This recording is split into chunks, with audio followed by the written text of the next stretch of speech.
Episode 27, Soul Weapon. After absorbing all the blood tubes apart from the spare one that contained Layla's blood, Quinn was feeling stronger than ever. Name, Quinn Talon. Race, Halfling. HP, 15 of 15. 110 of 200. Strength, 12. Agility, 12. Stamina, 11. If Quinn's body before was that of a top athlete in the past, then Quinn now surpassed the capabilities of regular human power. But he was still weak compared to those with an ability. Lucky for Quinn, it seemed like Riley and the other two students weren't very good fighters. In Quinn's old school, he would get into fights all the time, regardless of what ability they had.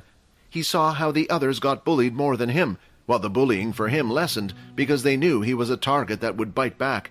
But because of this, Quinn managed to get a good grasp on how people fought and a good grasp on different abilities. If Quinn was to face a level 2 user who was good with their ability like Layla, at this point it was still most likely he would lose. What Quinn needed more than ever was more skills he could use.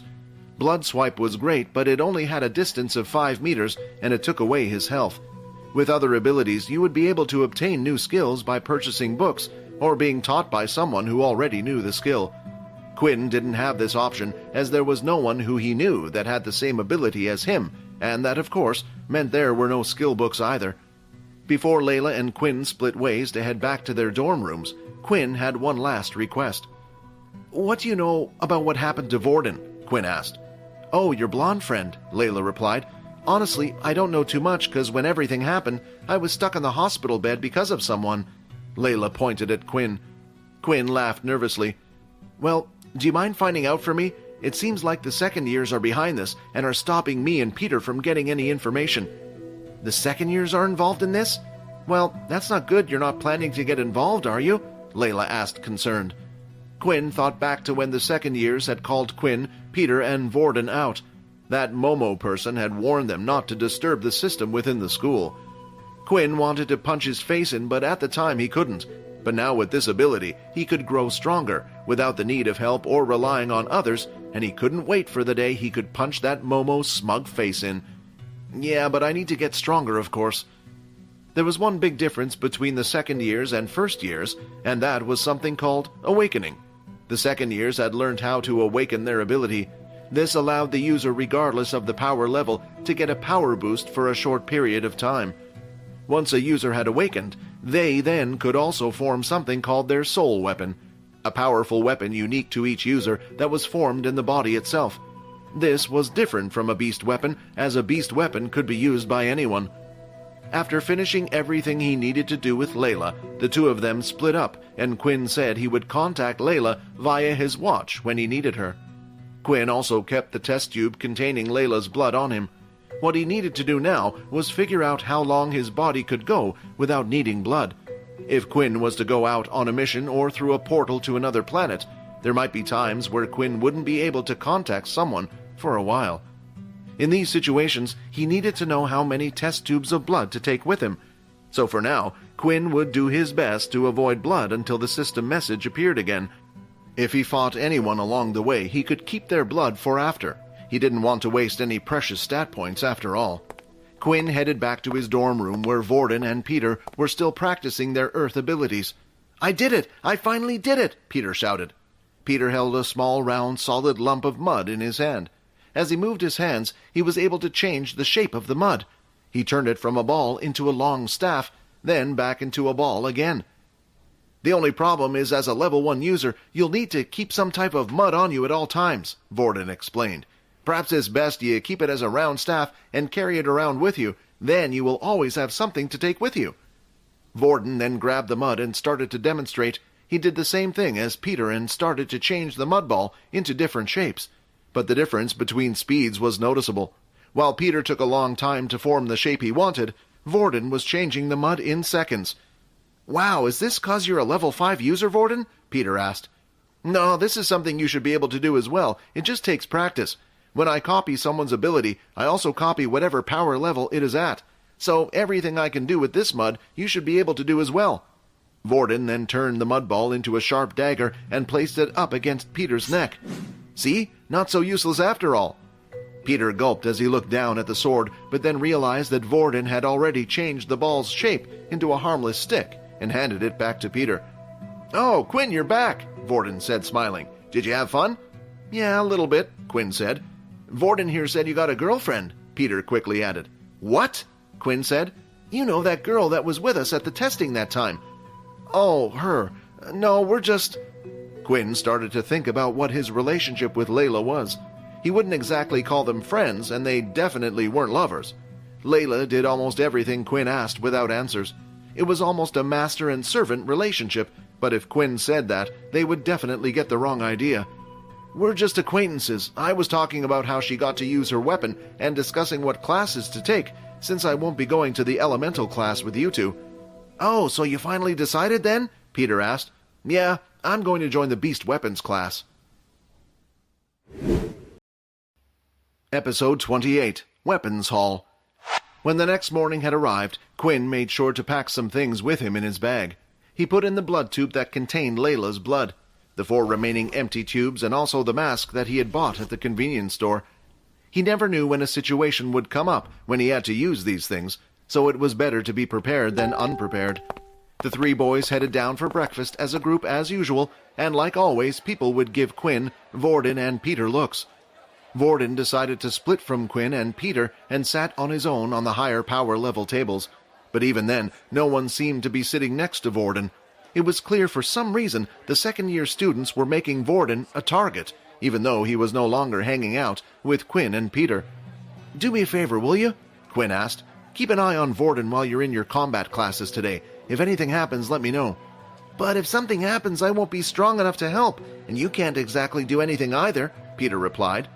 Peter was right. Quinn right now could barely deal with the level 2 first-year students, never mind the second-year students. But at the same time, Quinn hated the fact that they might be targeting Vorden just because he chose to hang out with them. Perhaps Quinn could find a weak one in the group and target him at night for questioning. These groups always had a weak person acting as a shuttle for them, asking them to carry their things, grab their food for them, etc. "I'm not telling you to get involved. I don't think Vorden is expecting you to help him out either, but just let me know what you see." Peter then gave a quick look around the room to make sure no one was hearing the 2 of them before giving a nod. Finally, after finishing their breakfast, it was time for their combat classes.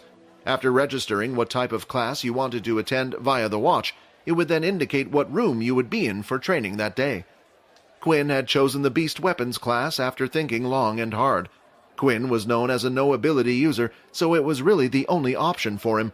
Otherwise, he would have to just sit back at the back of the other classes and do nothing.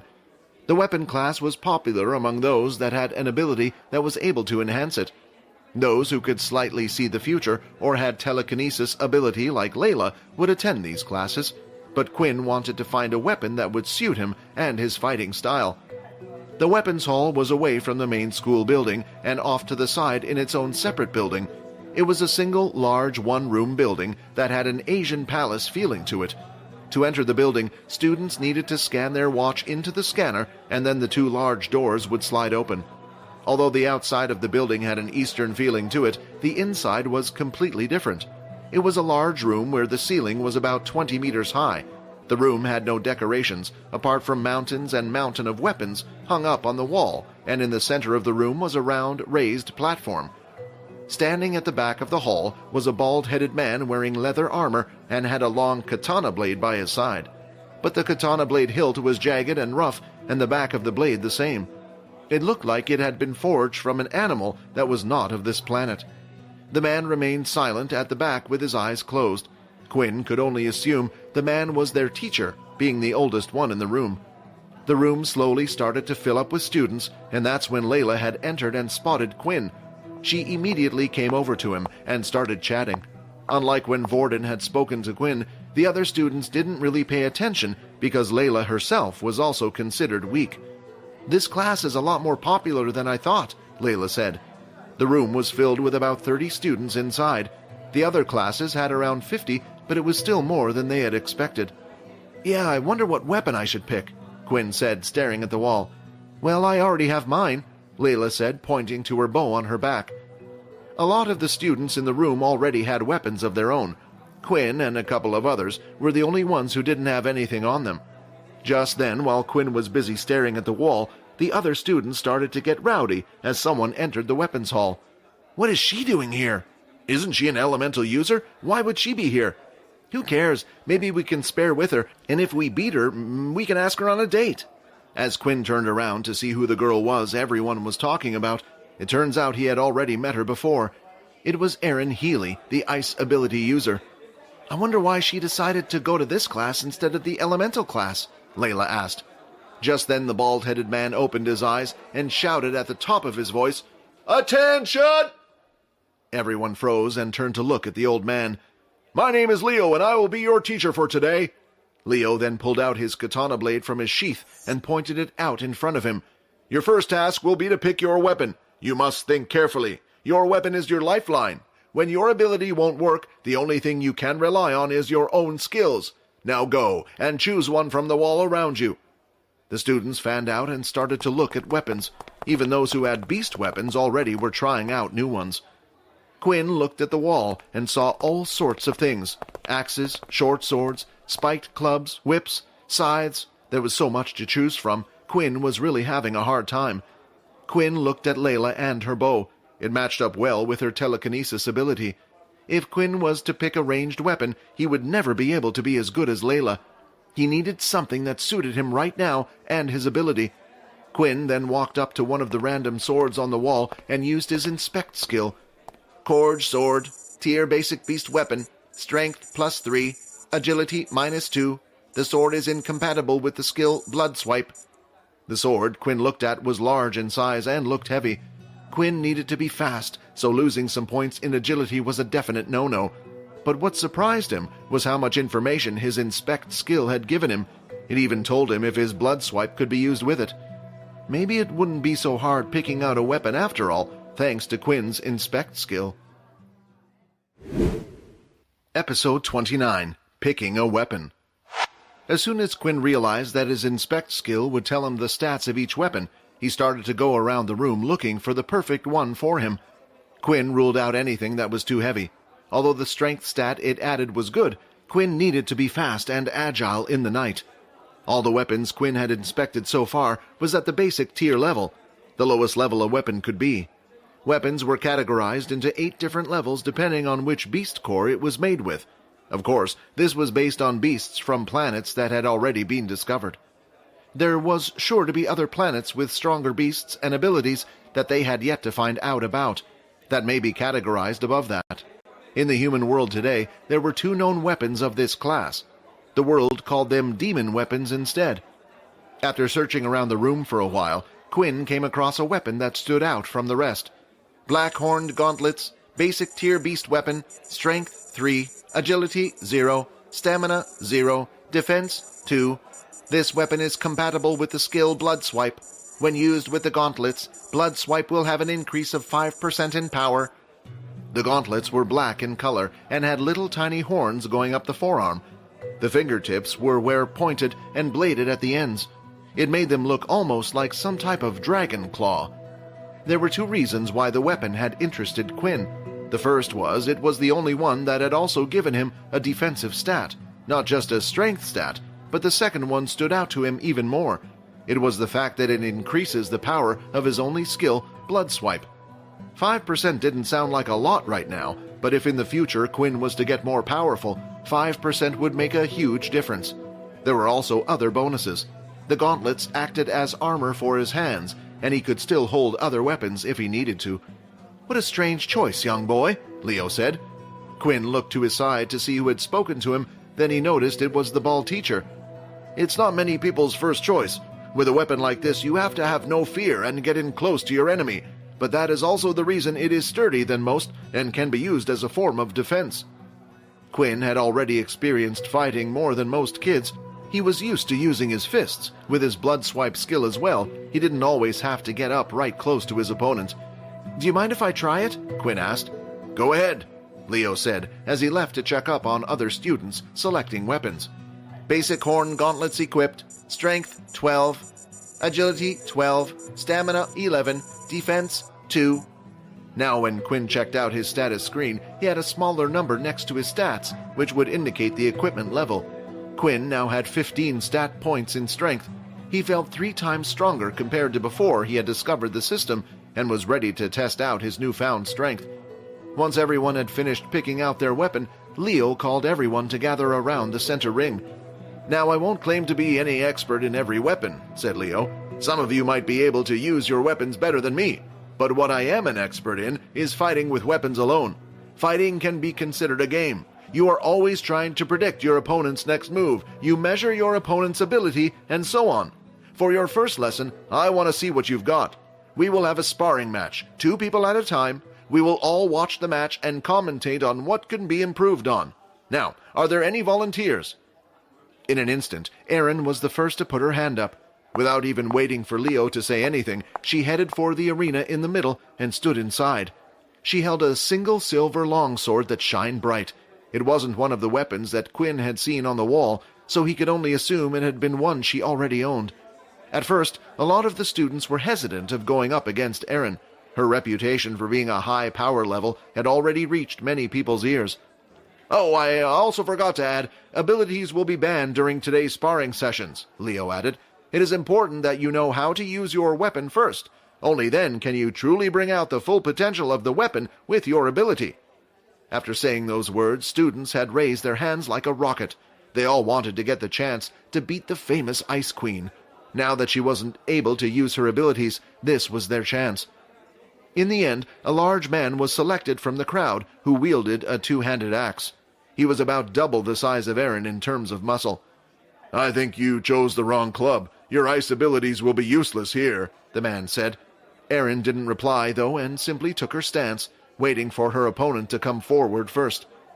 The man charged in, wielding his large axe above his head. When he swung it down, Erin spun her body to the side, avoiding the blow, and at the same time slashed at the back of the man's legs, causing him to stumble. She then placed her blade towards the man's neck, inches away from his throat. "I give up," the man said. Everything had happened in an instant, and the room was suddenly silenced. They all knew Erin was strong, but it was unexpected of her to be so skillful with the blade. Most ability users, if they had a strong ability like Erin, would rely on that power and not bother learning a weapon. But it was clear to everyone she had some practice. After the fight had finished, 2 men seemed to appear out of thin air, wearing a black military uniform. They then grabbed the student by both arms and escorted him to the school doctor to get healed up.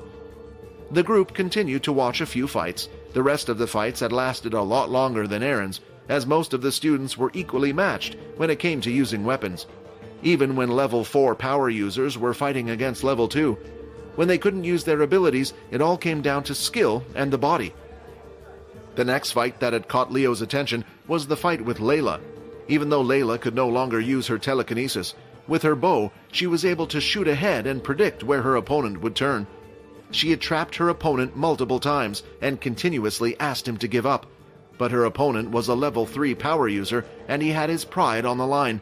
He didn't want to admit being defeated by a level 2 user, even if he wasn't using his ability. That's when he got reckless and decided to charge forward. But a few arrows in the boy's legs stopped him dead in his tracks before Leo had decided to call the match himself. "The next pair, Quinn Talon and Brad Richardson to the arena." Now it was Quinn's turn. With the weapons hall being indoors, Quinn was able to use his full stats and his opponent was unable to use his ability. Finally, for once, Quinn was in a situation where he didn't feel weaker than the person he was going up against. Episode 30. Too Strong?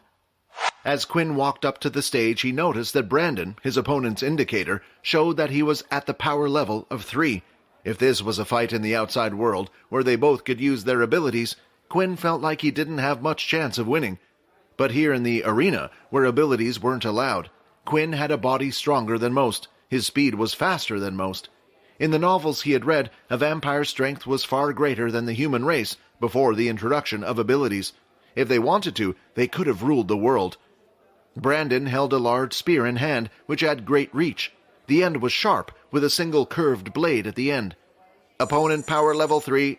Bonus EXP will be rewarded." It seemed like Quinn's day was only getting better. "Begin!" Leo shouted. Brandon immediately charged in with his spear, while Quinn stood there and took a fighting stance with both of his hands held out in front of him. When Brandon was within striking distance, he thrust his spear forward. It was fast and impressive to the people watching outside.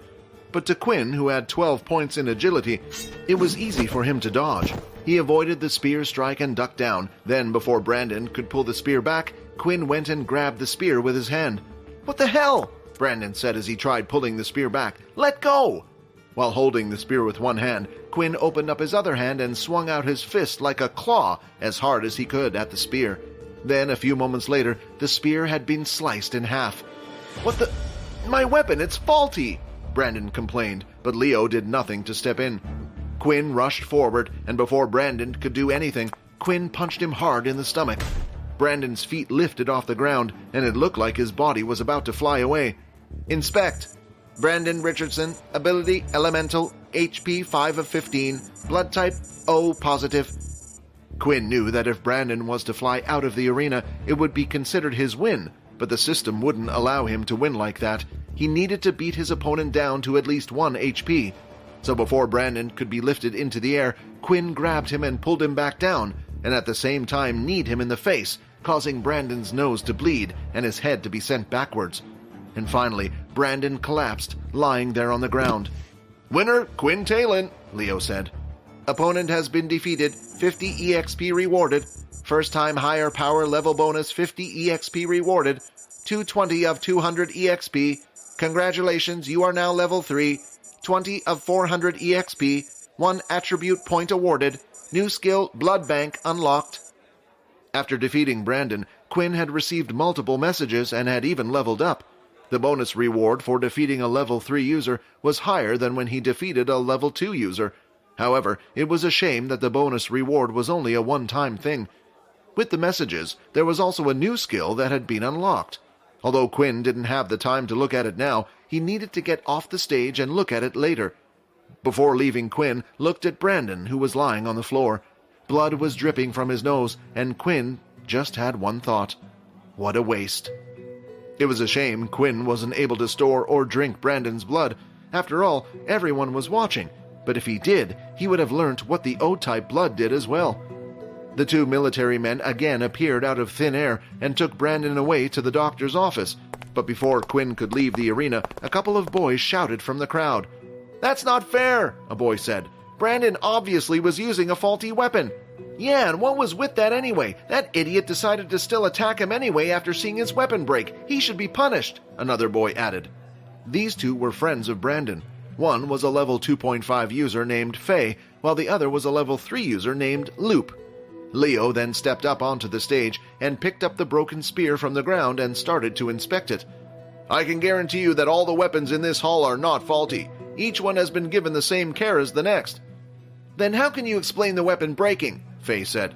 "Unless it has to be it, he cheated and used an ability." As soon as accusations were made, the crowd started mumbling to each other. They could see Quinn's power level, but not many knew about Quinn having no ability. Perhaps he had an ability that simply enhanced his strength, the students thought. "Settle down, everyone. I can guarantee that no abilities were used," Leo said. "How can you be so sure?" Faye argued. Then an unexpected person had chimed in and interrupted their conversation. "You fool! Will you stop being so disrespectful to the teacher?" Aaron said.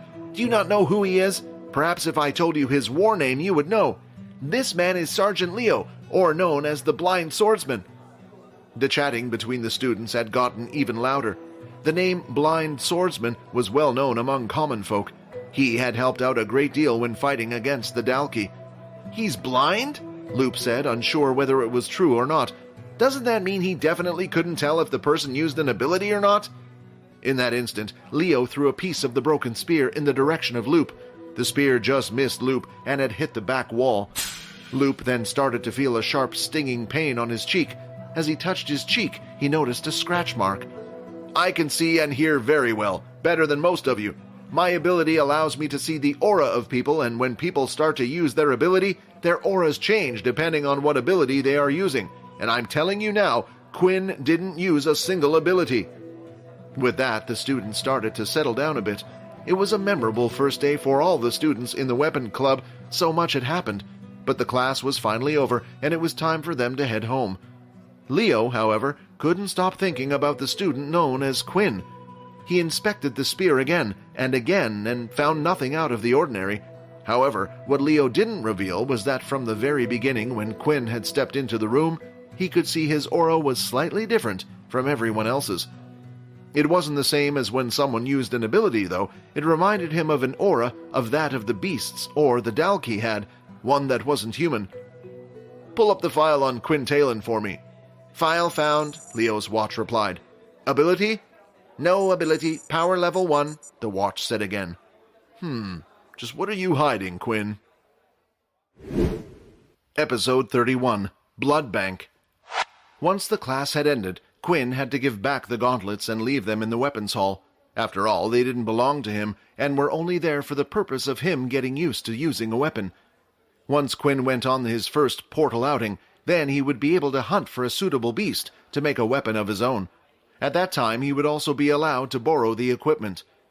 As Quinn was heading back to his dorm room, he decided to first put his stat point into something, so he opened up his status screen to see if there were any changes. HP 20 of 20, Strength 6, Agility 6, Stamina 6. All stats are currently halved due to being hit by the direct sunlight. The system seemed to be consistent with the last time he had leveled up. Although there was no evolution process this time, he still gained 5 points of HP and 1 stat point. There was one thing that bothered Quinn, and it was the fact that his stat points were halved in sunlight. There would come a time where Quinn would need to be at full strength, even in the sun. When reading about vampires in novels, he was thankful that he was able to be in the sun at all, as some of them burnt to a crisp in an instant. Quinn decided to stick with his plan and add the stat point to agility. As long as he could hit his opponents without being hit back, he couldn't see himself losing, and worst case, if he couldn't hurt his opponent, he could always run away. It was also handy if he planned to use the clawed gauntlets as his weapon of choice. He would need to be fast to get in close and use hand-to-hand combat skills. Agility 13. The next thing Quinn wanted to check out was the new skill he had obtained from leveling up. Skill Blood Bank level 1. The skill Blood Bank will allow you to store up to 100 milliliters of blood in your reserve. The blood bank will automatically be used to heal the user if HP drops below 5. Every 10 milliliters of blood will be used to restore 5 HP of the user. User may also use the blood bank to consume blood at any time for his own personal pleasure. Quinn looked at the skill in disbelief. It seemed like the skill was too good to be true. Essentially, the blood bank acted as a second life for Quinn. As long as his blood bank was fully stocked up, Quinn was able to restore up to 50 points of HP. Not only that, but it had also solved Quinn's storage problem.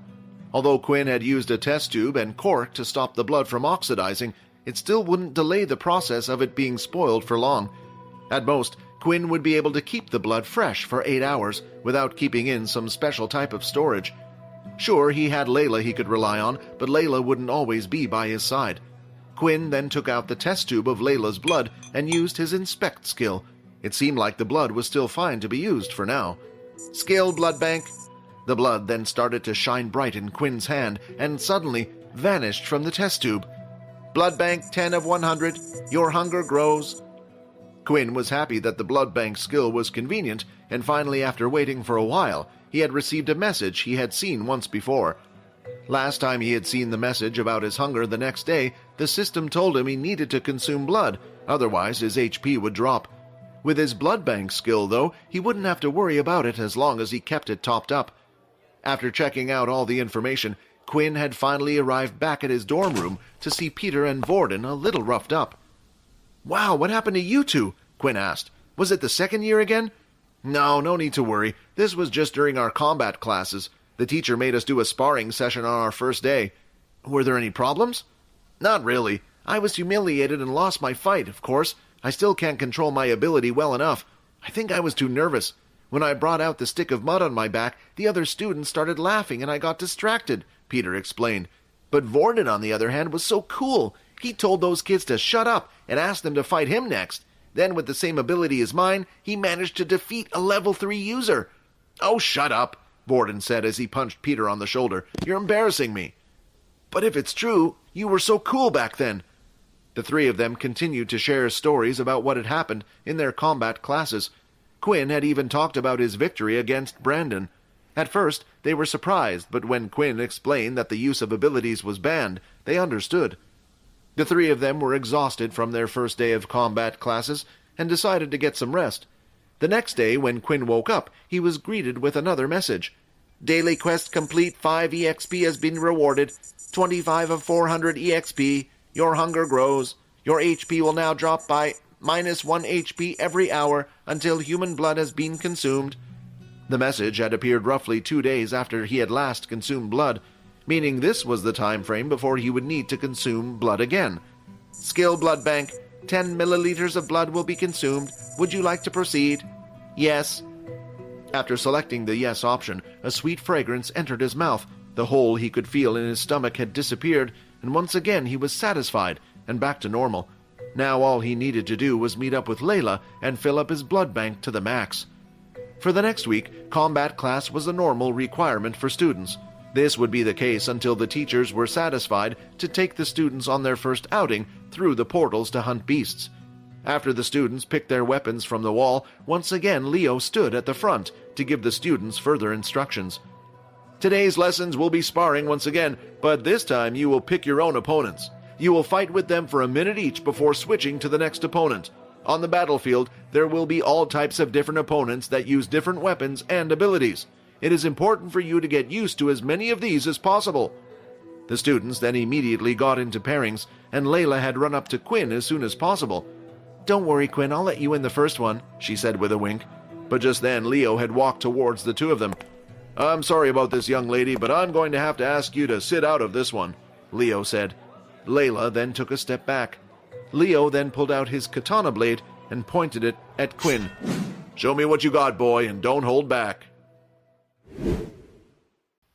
Episode 32. A Lesson. Without Quinn realizing it himself, the rest of the students weren't really paying attention to their own matches. They were all looking towards Leo and Quinn. They wanted to see how the so-called blind swordsman fought. But in the room, 3 people in particular were paying attention to Quinn. Look at him, he cheats in my match and now he's getting special treatment, Brandon complained. Didn't Leo say he didn't use any ability? Lupe asked. Don't be a fool, of course he did. He managed to break a beast weapon. Have you ever heard of that? Brandon complained. Maybe if he had a higher tier weapon, but all the weapons in this room are of the same tier. Yeah, I agree, Faye added. The weakling must have never fought in a fight in his life before, and then when he saw the opportunity, he just had to do it. Before the sparring match started, Quinn decided to use his inspect skill, but for the first time ever, not a single bit of information had come up. Does this mean he's too powerful? Maybe when the skill level's up I might be able to see something? Quinn thought. Just then, though, a new message from the system has appeared. A strong opponent has appeared. Defeat the opponent for an instant level-up reward. Suddenly, Quinn's blood started rushing through his body with excitement. He wasn't going to go easy on Leo in the first place, but if the match proved too easy, then he was going to ease up a little to not raise suspicion. But with a reward like this, Quinn would figure out an explanation later. Every time Quinn leveled up, the EXP requirement seemed to double, making it harder and harder for him to level up. What's wrong? Leo asked. Oh, nothing, sorry, Quinn said as he got into a fighting stance. All right, students, the minute starts. Now! Leo shouted. In an instant, the sound of weapons clashing around the room could be heard, but the ones closer to Leo and Quinn decided to take it easy so they could watch the fight, and that included Brandon's group. As soon as the fight started, Leo dashed forward with a strike, but it wasn't at a speed Quinn couldn't handle. He blocked his first blow, knocking it away. However, straight after another attack appeared, but Quinn managed to block that as well. A bit sloppy and rough, but your reflexes are good, Leo said. Now let's take it up another level. Before Quinn could catch his breath, Leo attacked again with his blade, but this time even faster than the attacks before. But thanks to Quinn's agility points, he was still able to keep up. I can't believe I'm actually having fun against a student, Leo said, laughing. And once again, the attacks coming from Leo sped up again. This time it looked like Quinn was getting knocked around like a rag doll. All the students watching from outside thought Leo was playing with him, but Leo was truly impressed. Although Quinn looked silly, Quinn was still able to block each and every one of his attacks with the gauntlets. Now try this, Leo shouted. The attack from Leo's katana blade came from underneath. Quinn held out both his hands to block the attack, but suddenly it looked like the blade had disappeared and phased through his hands. Before Quinn knew it, the blade was right underneath his chin. Beep, beep, beep. Oh, looks like our time is up, Leo said. About level 14 or 13 maybe. That's pretty good for a first-year student." Quinn was in admiration for the weapons teacher. At first, he didn't have a lot of respect for the teachers at the school. They would usually just dominate over the students and tell them to toughen up and get stronger, but Quinn felt like Leo was different. Quinn could now tell that Leo was able to beat him in a fight any time he wanted. Leo was just testing him to see how strong he was. What Quinn also learnt during that fight was just getting stronger and faster wasn't good enough. He needed to learn how to fight properly. "Please, would you be able to teach me how to fight?" Quinn asked as he bowed down. "Unfortunately, the weapon you have chosen I do not specialize in myself. Although I do think it suits your fighting style, it seems like you have had some experience in hand-to-hand combat," Leo explained. "There is one thing I can suggest to you.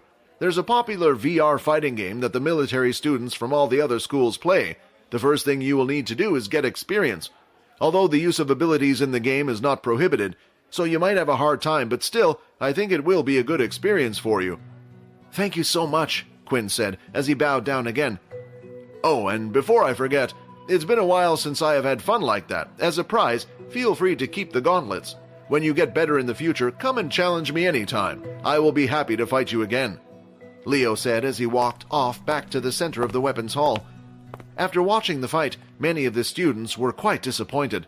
After seeing Quinn fight well against Brandon, they were hoping he would be able to do something against Leo, but to them, all it looked like was Leo toying with Quinn and throwing him around like a rag doll. Brandon then had come up with a brilliant idea and started to whisper into his friend's Faye's ear. "All right, students, it's time to get into your next pairing," Leo shouted. Just then, before Layla could get up and ask Quinn for a match, Brandon had gotten up in front of her. "Do you mind if us two have a round?" Brandon asked. Layla kissed at her teeth and scorned, but she didn't exactly have a good reason to say no. After all, it would only be a minute. Then another student, Brandon's friend Faye, had gone and approached Quinn.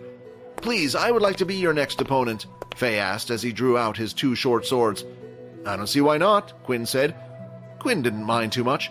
So far, every new opponent he faced, as long as he defeated them, would grant him 50 EXP, and this was the best chance he had right now, in the weapons hall where people weren't allowed to use their abilities. "And please, begin," Leo shouted. Faye seemed to have some experience using the dual swords. His flow was natural, and he was able to follow his attacks up well from one to the next, but after fighting with Leo, the attacks just seemed slow. Quinn was able to see the path of each strike.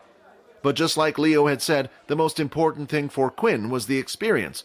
So rather than relying on his supernatural strength and end the fight in an instant, Quinn decided he wanted to fight a little longer. Meanwhile, in Layla and Brandon's match, Brandon didn't seem to be doing much at all. He didn't charge in and he didn't attack. All he did was avoid Layla's arrows. It was as if his mind was focused on something else. That's when a noise was heard. Faye was charging in at Quinn and did some sort of little battle cry. That was the signal for Brandon to act. Brandon then lifted his hand and at the right time cast his wind blast right behind at Quinn's back. Quinn saw Faye's blades and was ready to block, but that's when he felt a strong force push him from behind. It knocked him off balance, and at the same time, Faye's blades went right into Quinn's stomach.